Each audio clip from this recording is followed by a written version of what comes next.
देवी राधा को पुराणों में श्री कृष्ण की शाश्वत जीवन संगिनी बताया गया है। ब्रह्मवैवर्त पुराण में बताया गया है कि राधा और कृष्ण का प्रेम इस लोक का नहीं बल्कि पारलौक है।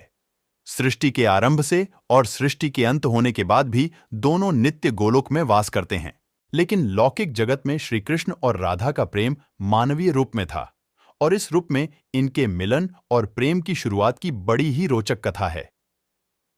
एक कथा के अनुसार देवी राधा और श्री कृष्ण की पहली मुलाकात उस समय हुई थी जब देवी राधा 11 माह की थीं और भगवान श्री कृष्ण सिर्फ 1 दिन के थे।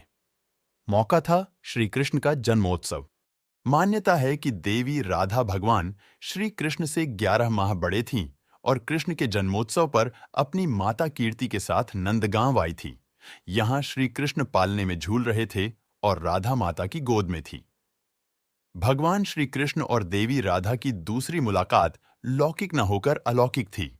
इस संदर्भ में गर्ग संहिता में एक कथा मिलती है। यह उस समय की बात है जब भगवान श्री कृष्ण नन्हे बालक थे। उन दिनों एक बार नंदराय जी बालक श्री कृष्ण को लेकर भांडीर वन से गुजर रहे थे। उसे समय अचानक एक ज्योति प्रकट हुई जो देवी राधा के रूप में दृश्य हो गई।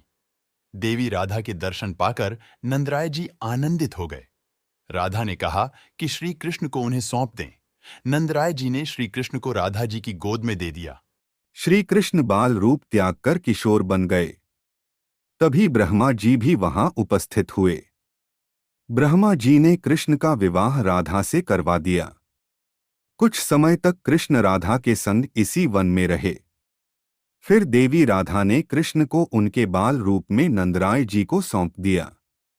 राधा कृष्ण की लौकिक मुलाकात और प्रेम की शुरुआत संकेत नामक स्थान से माना जाता है। नंदगांव से 4 मील की दूरी पर बसा है बरसाना गांव। बरसाना को राधा जी की जन्मस्थली माना जाता है। नंदगांव और बरसाना के बीच में एक गांव है जो संकेत कहलाता है। इस स्थान के विषय में मान्यता है कि यहीं पर पहली पर भगवान श्री कृष्ण और राधा जी का लौकिक मिलन हुआ था। हर साल राधाष्टमी यानी भाद्र शुक्ल अष्टमी से चतुर्दशी तिथि तक यहाँ मेला लगता है। राधा कृष्ण के प्रेम को याद कर भक्तगण आनंदित होते हैं। इस स्थान का नाम संकेत क्यों हुआ, इस विषय में कथा है। जब श्री कृष्ण और राधा के पृथ्वी पर प्रकट होने का समय आया तब एक स्थान निश्चित हुआ जहां दोनों का मिलना तय हुआ। मिलन का स्थान संकेतिक था, इसलिए यह संकेत कहलाया।